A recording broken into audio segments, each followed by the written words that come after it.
चिंतामणि जी, इस शमशान की दीवार की मरम्मत सही बा? हाँ, कहा है ना कि वो हमरे एगो बेटी सी हमें कन्हैया जी वो कहत रहा है कि कुछ शमशान से भूत निकल के वहाँ तुम्हारे विक्रम के द्वारे ऐसे बनवाए जरूरी हो। अच्छा अच्छा, ठीक बा, बनवा ली। और ये 15 सोलर लाइट के बैटरी खराब लिखल बा? 3 महीने से खराब है मैडम। बैटरी दुरुस्त कराए जरूरी हो और पंचायत का कुल काम बहुत जरूरी है मैडम। ठीक बात, जितना भी काम सूची में प्रधान जी देले बाड़ी उस सब काम करवा दी। ठीक है मैडम। ली। नमस्ते।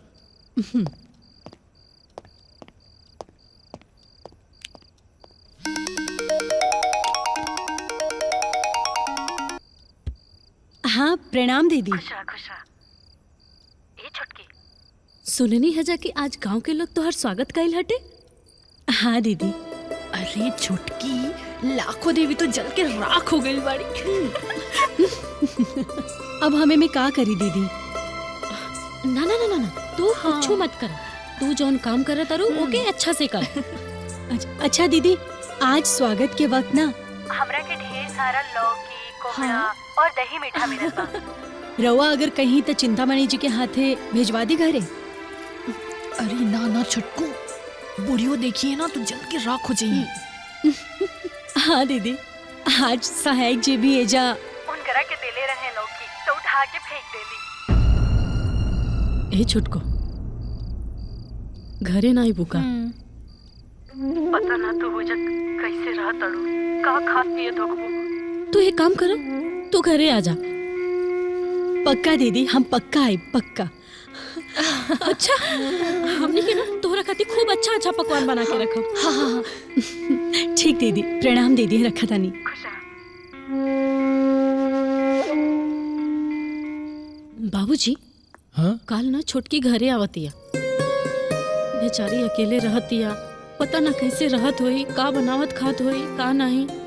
काल ना हमने के ओकरा के खाना बना खिया के भेजे के। हाँ हाँ। वाह, अरे माई जानी ने हम सबके घर से निकाल दी है, केहू के ना निकाल पाई है। कैसे बाबूजी, कैसे बतावा था? अरे हमार प्लान ही ऐसा बा, उच्चा के भी कुछ ना बोल पाई है। कौन प्लान बाबूजी? देखा, बात ई बा, प्लान ऐसन बा हाँ। कि जौन बेरा छोटकी बहू आई, हाँ? वही बेरा हम विधायक जी के बुला लें। विधायक जी के बुलाए से का हुई? अरे विधायक जी के साथे साथे छोटकी बहू भी नाश्ता पानी कर ली। हाँ। आई बुढ़िया चाह के भी कुछ ना बोल पाई। वाह बाबूजी, सही बीमारी के सही इलाज ढूंढले बाड़ा। ठीक बा बाबूजी, फिर ना हम छोटकी खातिर काल खीर, पूड़ी, पनीर के सब्जी, चावल और हलवा बनाए। हाँ, खीर बहुत पसंद बा। अब बाबूजी, हम ना एक डब्बा अचार रख दे, जाएब ना तो ले ले जाए। ठीक है। हाँ। काल के मिशन बा सचिव यानी कि छोटकी बहू के स्वागत। बाबूजी, कोनो बवाल तो ना होई ना? अरे बेटा, कुछो ना होई। हाँ? कहे कि काल के मोर्चा हम संभालब। प्रणाम विधायक जी। प्रणाम। अरे विधायक जी के चाय पानी ना करेलू हा? अरे देखी ना, बात बात में भुला गई नी, माफी चाहता नी। सोनू। हाँ माई। हाँ बाबूजी। बेटा, विधायक जी खातिर चाय पानी ले आवा। जी प्रणाम।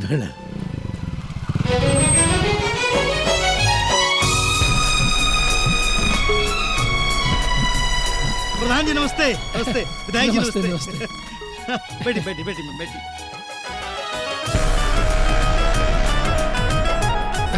सोनू, सोनू। हाँ बाबूजी। सचिव जी खातिर चाय पानी ले आई हा? ठीक बा बाबूजी। सचिव जी, यहाँ के हमरा ही के विधायक जी हैं। विधायक जी, यहाँ के हमरा हिया के नया सचिव हैं। ई उनकर सहायक सचिव हमन चिंतामणि। नमस्ते नमस्ते। अरे वक्त हम चंदन वानी।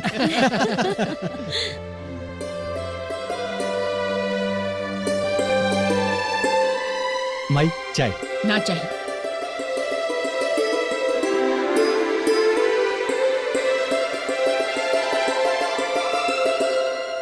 विधायक जी बैठल बाड़े, यही से चुप बानी, न त चाय के बदले जहर पिया देती।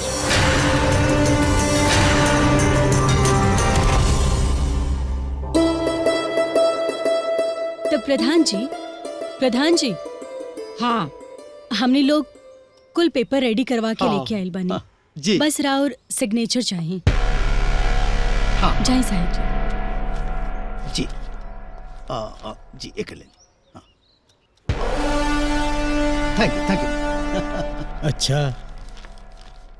तो हम चला हाँ, तानी। विधायक जी इतना दिन पर आयल बनी रहुआ, बिना खेले घर से चल जाए रहुआ, ऐसे कैसे हुई?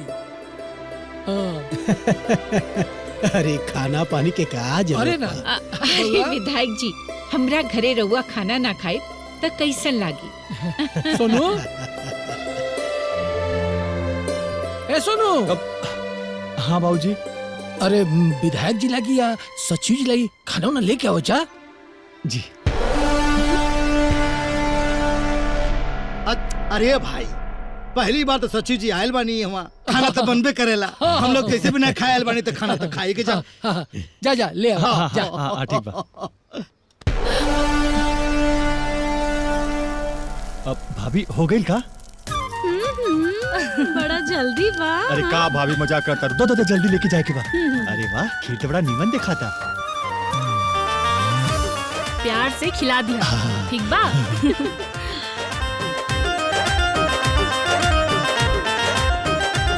भाई तोहार पसंद के खीर।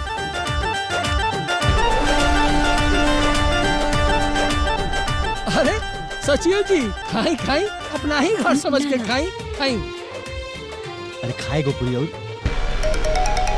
मैडम। हाँ रखो। हाँ हेलो छुटकी, खाना कैसन बनल बा? दीदी, बहुत अच्छा खाना बनल बा। अरे छुटकी, सासू माँ तो धनक के राख हो गई हुई। हाँ हाँ दीदी, उनका चेहरा के रंग देख के तो ऐसने लागता। अरे छोड़ा ये कुल, अचार पूछ अचार। छुटकी, हम ना तोहरा खातिर अचार बना के रख ले बनी। वो कैसे मिली दीदी? अरे हाँ छुटकी, जैसे चाय पानी नाश्ता भइला वैसे वो हो जाई। छुटकी, और कुछ चाहिए? ना दीदी, रहे दी। ठीक बा। रखा था नहीं।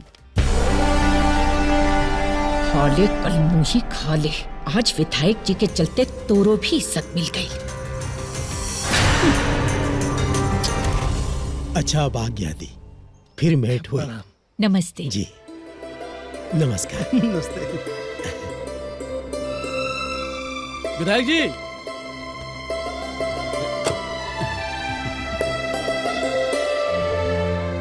ये ली विधायक जी, ये आम का अचार हमें, हमने का सोचनी कि रवो को दे दी। विधायक जी, ये आम और मिर्ची दोनों के अचार बा, ले जाइए। ले जाइए, बड़ा स्वादिष्ट लागी। ये अचार हम अपने हाथ से बना ले बानी। हाँ। यादव जी लेके रख ली। अरे सचिव जी के भी अचार देता लोग। सोनू, जा आम और मिर्ची का अचार लेके आओ। हाँ बाबूजी, हम अभी लेके आवता नहीं।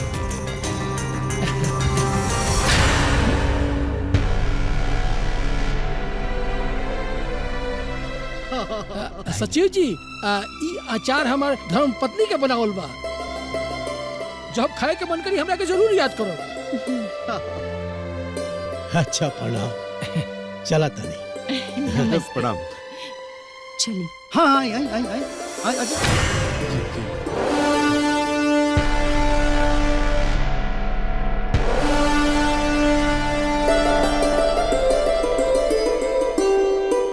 खाना बहुत बढ़िया बनल बा। कहो सोनू, कहो भैया। खीर बड़ा बढ़िया बा यार। दीदी, हाई ला बता।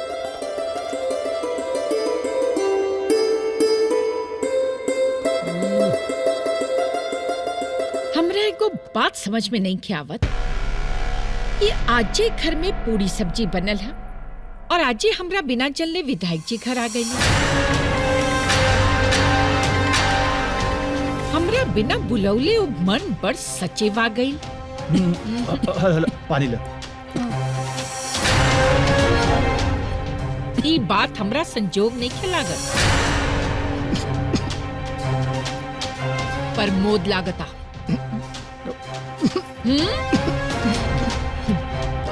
अब यह न होई तहार दुश्मनी के चलते घर में आइल मेहमान के इज्जत कर जाओ। ए माई, अब तो ही बताओ, घर में एक लोग के स्वागत हो और दूसरे के ना हो तो कतरा गंदा लागत, बताओ। सही कतरा भैया। माई वैसे भी छोटकी घर के पतो ही है ना। खबरदार, खबरदार जी, ओकरा के घर की पतो का लेता दुश्मन कहो दुश्मन।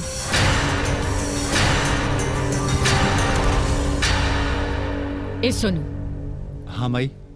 सीमेंट वाला, बैटरी वाला, हार्डवेयर वाला, बालू वाला सबके फोन करके काल पंचायत भवन में बुलावा। माई ते खाना खो, काल हम सबके बुला ले। खाना हाँ। खो। माई, हाँ, खाना पहले- खाना खाना हाँ, पहले खो। हाँ, गुस्सा नहीं करेगी।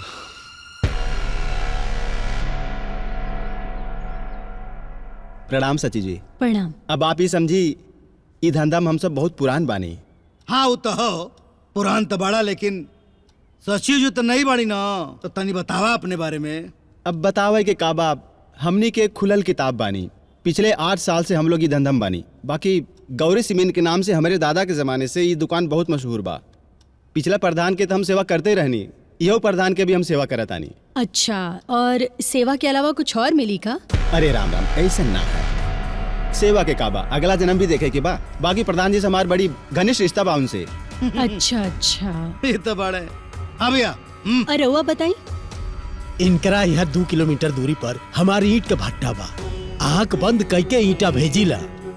अरे पैसवा तो आगे पीछे मिलते रहा। ये तो बढ़ले बा। बाकी इतना मेहरबानी का है? पैसा तो सरकार देवेले ना? अरे मैडम, इनमें मेहरबानी का बात है? ये तो हमारे गांव के विकास के बात है। अब इनमें का सोचे बा? अरे जे ई पंचायत भवन बनल बा ना मैडम, इहू में हमारे भट्टा की ईटा लागल बा। आप चाहे तो तुड़वा के देख ली, ऊपर MP लिखल है। महेंद्र प्रताप नाम है। अच्छा। प्रणाम। भारत बैटरी के नाम से मशहूर बा दुकान हमार। हम बहुत ईमानदारी से धंधा करीले। अच्छा, एकर कोनो मापदंड बा? अरे सचिव जी, ईमानदारी बा तब्बे नु। पिछला पंचायत के बैटरी और सोलर हमरे ही दुकान से गइल रहे। पिछला प्रधान तो महीनों महीनों बाद पेमेंट करत रहनी। और ई प्रधान जी? ई प्रधान फंड औते ही हमनी के भुगतान समय पे कर देवेनी। अच्छा। और कहीं भी सप्लाई करे नी का? अरे सचिव जी, 18 पंचायत के सप्लाई आपके कृपा से हमरे ही दुकान से संभव हो पावेला। Very good. और रउआ आपन बताई? पूरा हार्डवेयर के सप्लाई हमरे होला पंचायत में। पिछले प्रधान जी से जुड़ल बानी। समझ ली कि बलिस्टर बाबू के चेला हई। और का आवेला? सब कुछ आवेला। गिट्टी, छड़, नल, ताला, चाबी, कब्जा, कुंडी, लोहा के पाइप सब हमरे सहयोग से आवेला। सहयोग से वो मतलब? हमरा दुकान के नाम है सहयोग। प्रधान जी भी आ गए। प्रणाम प्रणाम। अरे आपके आवे से पहले हमनी के सचिव साहब से परिचय होत रहल है। अच्छा, मतलब अब हमरा बारे में पूछताछ हो रही बा। पूछताछ ना प्रधान जी, आपन काम करत रहनी है। ई सब हमार पुराना और विश्वासी लोग हैं। सहायक जी जी, ई सब लोग के ऑर्डर दे दिहल जाव। ई हमार फैसला बा। सारा सामान जल्द से जल्द हमरा चाहिए।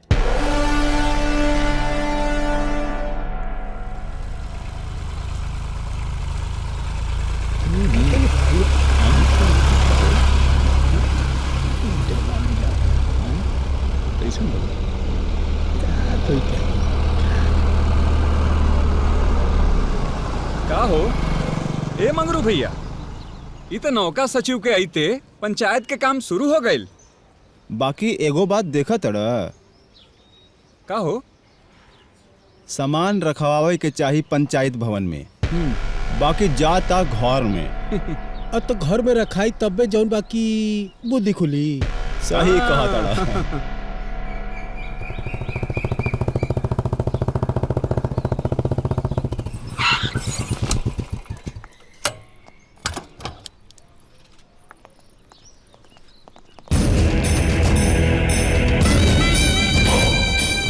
नथनी हाँ प्रधान जी। तनी प्रधान जी के हमरा तरफ से प्रणाम कर ला। हमारे प्रधान जी के तरफ से प्रधानाइन के प्रणाम। सचिव मैडम जी के साथ हमारे को प्राइवेट मीटिंग रहे, गुप्त मीटिंग उहे करे खातिर आए रहे। और प्रधान जी के घर से आयल रहे एकदम लबलब साड़ी वाला दो ही और स्पेशल थारी के सुरकल चूड़ा पेश कइल गइल बा। जमकला से नानू हुई। अच्छा तो हमें क्वांटिटी बहुत ज्यादा बता, आपो खा ले। सोनू के भी खिया दे, दुबरा आ गई बा बेचारा। चला लोग चूड़ा दही जल्दी खा ली, नहीं तो मुंह में पानी आ जाई। अब चल भाई। मैडम कैसन लागत हो? बहुत बढ़िया। दबा के खाई, जे बा के ऐसन दही दियरे में मिलेला, हाथ में लेके दीवार पे मार दी छपाक से तो चपक जाला। ये प्रधान काहे आइल रहलन हा? अरे मैडम जी नहीं रहुआ दही चूड़ा खाई। हम पूछतानी प्रधान काहे खातिर आइल रहलन हा? अरे उहो ही गांव के नागरिक हवे और भूतपूर्व प्रधान भी यही से आयल रहलन। ते बहुते उड़ाता रे, खबड़ो मत, तोरा के हम जरूर सीधा करें। अरे प्रधान जी एगो बात बताई, रहुआ काहे बार बार भूला जाली कि आपके पतो है ना ये हमारे के सचिव बानी आ सरकारी कर्मचारी के धमकावला के चक्कर में जेलो हो जाई। खाली एकर यहाँ से ट्रांसफर होके दे। ओकरा बात तोहरा के बतावा तानी। हाँ तो ठीक बा, बात के बाद में देखल जाई, पहले ही बताई अब वही कहे आयल बानी। हाँ हमरा पूरा शक बा ते और प्रधान मिलके हमरा खिलाफ माहौल बनावे के प्लान कर रहल बानी। तोरा के हम देख ले, हम सरकार हई। यदि रउआ सरकार हैं तो हम हूँ चौकीदार हैं।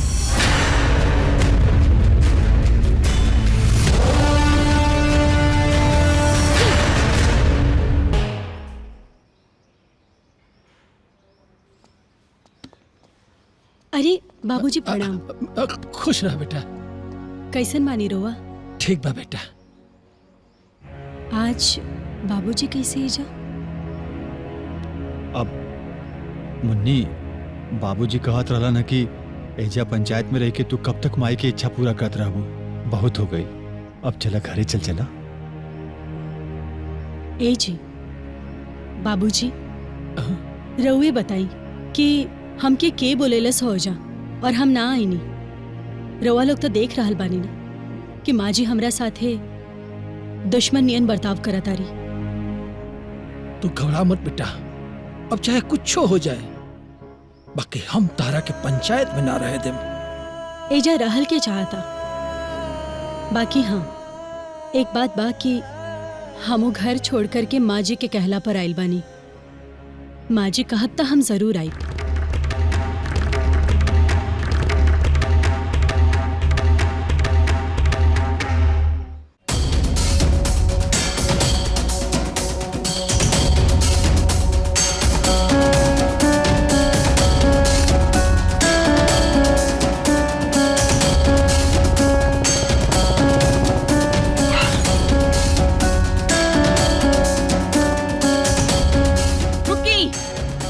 प्रधान हम हई, रउआ पंचायत भवन का करे गई रहनी हा?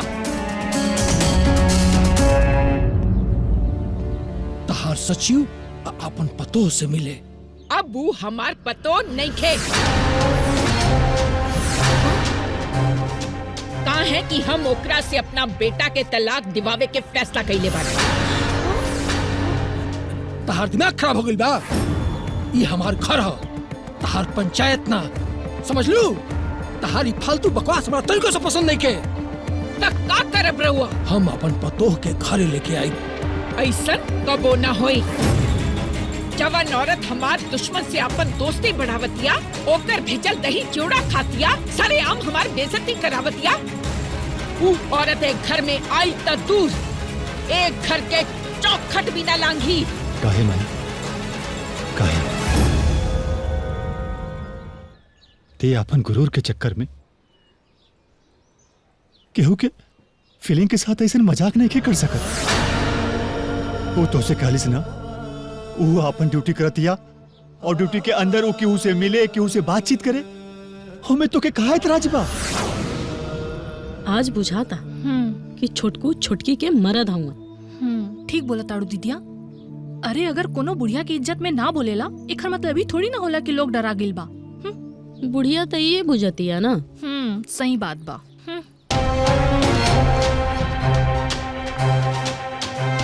आज तोहर आवाज निकलता, एकरा मतलब कि एक घर में हमरा खिलाफ षड्यंत्र होता। बिल्कुल गलत माई, लेकिन भाई हमने संतोर हर जायज और नाजायज बात के आंख बंद करके मान ले ली जा। बाकी तो के हमने के कोनो फीलिंग की कदर नहीं की। तू अगर अपन पतोह के तकलीफ देबू तो ई काहे नहीं खुश सोचत कि तहार बेटा के भी तकलीफ होई। माई अरे हद होला कोनो चीज के। वैसे भी बाबूजी ठीक कहा था मैं। माई अरे अब वो कुछो नहीं के बिगड़ल। तोहनी सब अब दुश्मन के भाषा बोले तारा, सब केहू के ठीक कर दे। तू सुधरबू कि ना सुधरबू एक बात कान खोल के सुन लो, या तो पतो हमारे घर में आई या तू घर से बाहर जाइबू।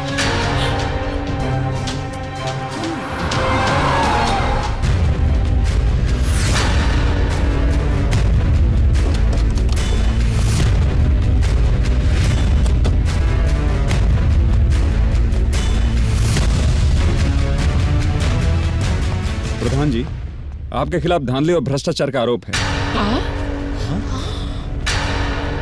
जी, आपके द्वारा किए गए कार्यों की जांच होगी, जिसमें आपको हमारी मदद करनी चाहिए। बाकी रहुआ इससे कैसे कर सके नहीं? ये ऊपर से आदेश है प्रधान जी, इसमें हम भी कुछ नहीं कर सकते। आपको हमारे साथ चलना चाहिए। आइए गाड़ी में बैठिए। लेकिन मुन्नी अब माई माई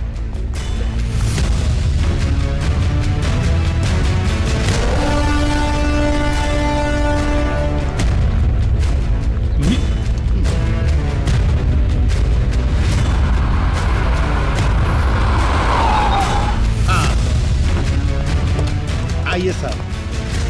आप कौन हैं? हम एक गांव के पूर्व रखवाला। मतलब एक गांव के पूर्व प्रधान। अच्छा सर, कंप्लेन हम ही किए थे। प्रधान जी के विकास कार्य दिखावे खातिर हम ही कंप्लेन करे रही। आई ही देखी प्रधान जी के विकास। ए जा सक रे, हाँ, विकास दिखाओ सर।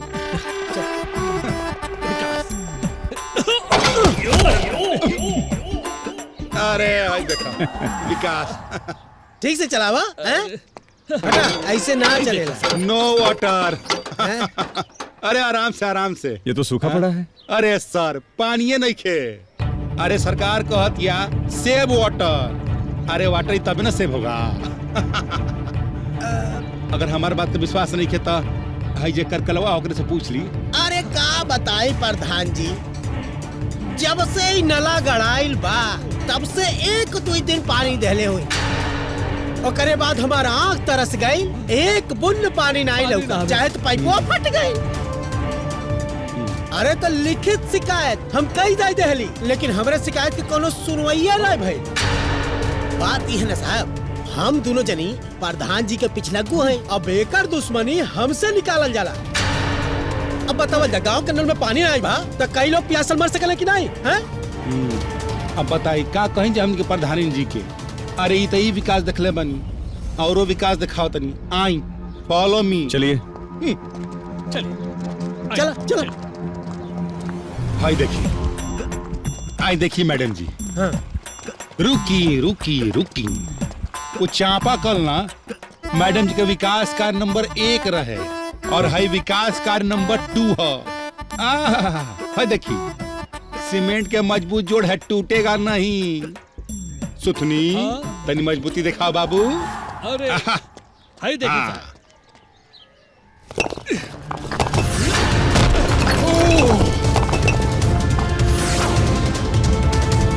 हो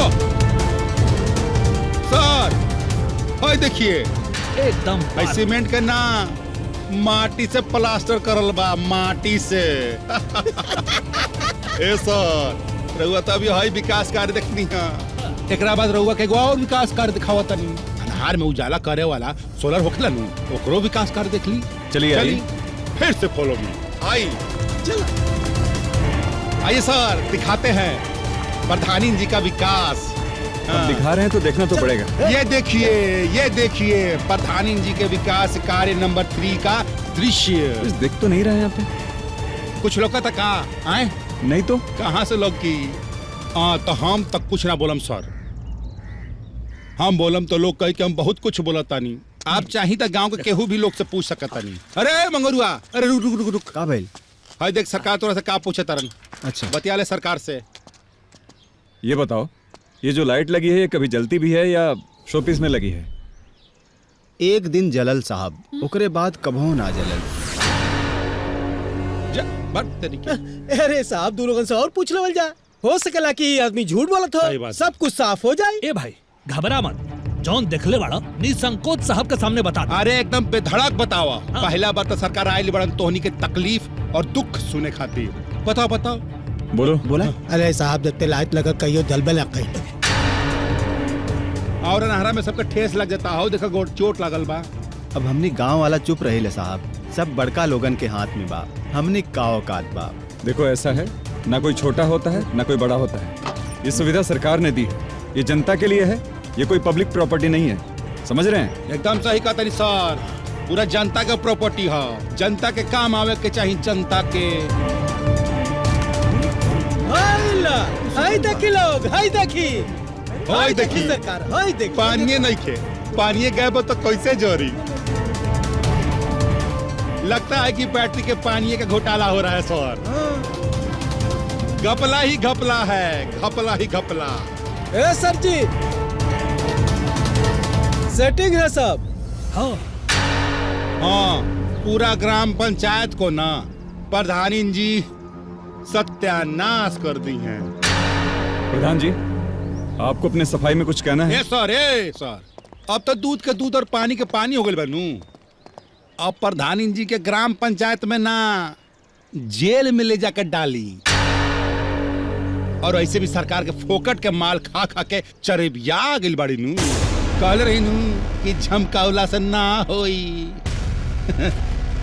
सचिव मैडम जी, आपके बहुत बहुत धन्यवाद। रहुआ आपन साथ दे के ई प्रधानी जी के कर्मकांड उजागर करे में हमार सहयोग के लिए बहुत बहुत धन्यवाद। आप सचिव जी, आपके पंचायत में भी इस तरह से धांधलियां हो रही हैं और आपको खबर तक नहीं लगी। सरकार ने आपको इसीलिए नियुक्त किया है, आप भी दोषी हैं, सजा आपको भी मिलनी चाहिए। लेकिन सर, जो भी सामान आया है सब प्रधान जी के पहचान के लोगों के यहाँ से आया है। सामान इनके घर पे रखा है।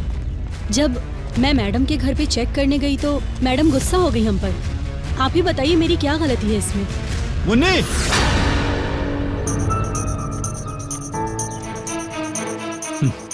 ना ना सचिव जी, रउआ के शर्म नहीं किया बता? हमरे माई के खिलाफ झूठा इल्जाम लगा रहल बाड़ू। तू अपने अहंकार में इतना पगला गेल बाड़ू कि तो के अपने ससुराल के भी ख्याल नहीं किया बता। हमनी के सीधापन के गलत फायदा मत उठावा। तोरे खातिर हमनी काका ने कही नहीं, यहाँ तक कि हमने अपने माई से भी भिड़ गई नहीं जा। लेकिन तू आज अपन असली रंग दिखा दे लू। हेलो हेलो, ये घर के झगड़ा ना गांव के चौक पे मत सुलझावा लोग, घर जाके सुलझाइए लोग। ये सचिव मैडम जी ना पूरा 100% ईमानदारी से अपन ड्यूटी कैले बाड़ी, अपन फर्ज निभैले बाड़ी, शुद्ध 100%। ए सर, अब कितना देरी करेंगे आप? नहीं, अरे लेके जाए के हवालात के हवा खियाई। आ सरकार के घोटाला के सारा पैसा खा के ई पूरा ग्राम पंचायत के बर्बाद कर देले बाड़ी। कहले रही नू कि झमकावला से ना होई। प्रधान जी चलिए। देखिए, थाने में हमारे लेडी कांस्टेबल नहीं है, इस वजह से कोई जोर जबरदस्ती नहीं कर रहा हूं मैं आपके साथ। आपको कोऑपरेट करना चाहिए। आइए आप लोग चुप रहिए। ऐसे कैसे? चुप, सरकार की मदद कीजिए। आइए प्रधान जी। हाँ लेके जाइए। कोई लेकिन वकिन कुछ नहीं, हमें अपना काम करने दीजिए। रुकिए सर, करप्शन के असली तह तक तो हम लोग पहुंच ही नहीं पाए हैं और प्रधान जी सिर्फ मेरा मोहरा थी असली भ्रष्टाचारियों तक पहुंचने का। सहायक जी,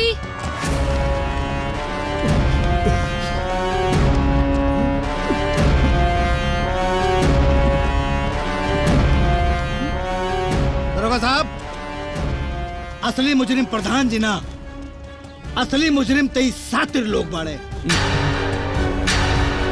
अब हम लोगन बताई हैं, ये लोग हमारे प्रधान जी के भरोसा का है तोड़ लें। बताओ जा। हम बताई साहब, ये जोन बलिस्टर साहब होंगे ना। ए चुप चुप, झूठ बोलता। चुप रहा। अरे झूठ बोलता। एकदम झूठ बोलता। शांत रह, बोल भाई। हाँ ताई बलिस्टर साहब डबल पैसा के लालच दे के नू। हेलो, पंचायत से सरकारी माल छापे के बाकी ना। यो बात पूछे के बा प्रधान जी। बताइए ना प्रधान जी। तो सब केहू अपना अपना कान के खोट निकाल के सुन लेवे। बोली प्रधान जी। अरे भाई, ओरिजिनल माल के जगह पर कचरा माल भेजे के बाद तब नु हमार खेला होई। जब खेला होई तब नु प्रधानी आउट हुई है और हम इन हो और हमने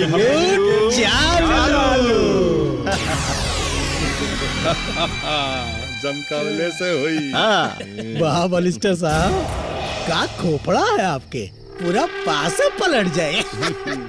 हमने सीमेंट की जगह माटी भरौनी है। प्रधान जी तो ओरिजिनल सीमेंट का पैसा हम लोगों की देते रहनी है। अरे खराब बैटरी लगावे खातिर बलिस्टर साहब पैसा कम देले रहनी कमीशन के चक्कर में। हमनी के कौन गलती बा साहब? हुजूर, हमनी के कोनो गलती नहीं है। हाय बलिस्टर बाबू हुआ ना, यह कल के 3 नंबर ईटा भेजा, तब हम भेजली है बाबू। साहेब सजा काहे हमनी के काहे मिले के चाहिए? ओकर असली जड़ तो बलिस्टर बाबू बड़े।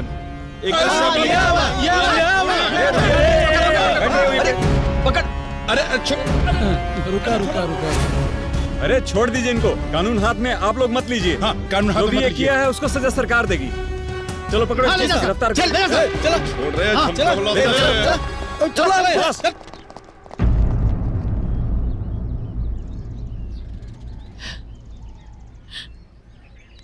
आज अगर तू पढ़ल लिखल ना रह तू तो हमरा के हथकड़ी लागे से केहू न बचाई। हमार सोच गलत रहे बहू। हम अपना शान शौकत के गुमान में समाज के सच्चाई पर पर्दा डाल देले रहनी है।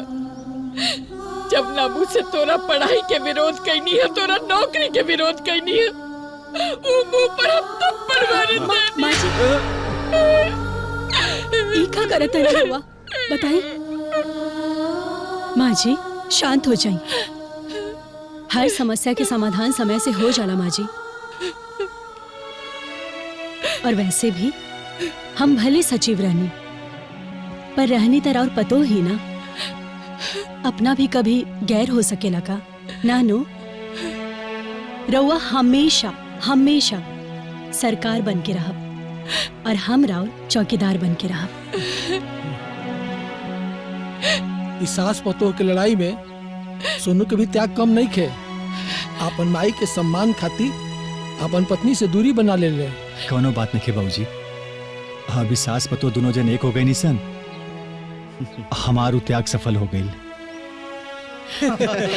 माई अब छोटकी के घरे लेके चले क्या? हाँ माई, ले चलो। बहू घरे चलो। माँ जी चलब, लेकिन ऐसे ऐसे ना चलब हम बस। हाँ, जब पूरा गांव पंचायत के सास बहू के झगड़ा के बारे में पता रहे त अब हमने के सुलह हो गइल बा, इहो तो बतावे के पड़ी ना। बिल्कुल बिल्कुल बिल्कुल सचिन जी, एक कर विधवत प्रमाण देवे के पड़ी। तब होई तो कैसे चलबू? धूमधाम से। तो सुनो, बैंड बजा के तैयारी करो।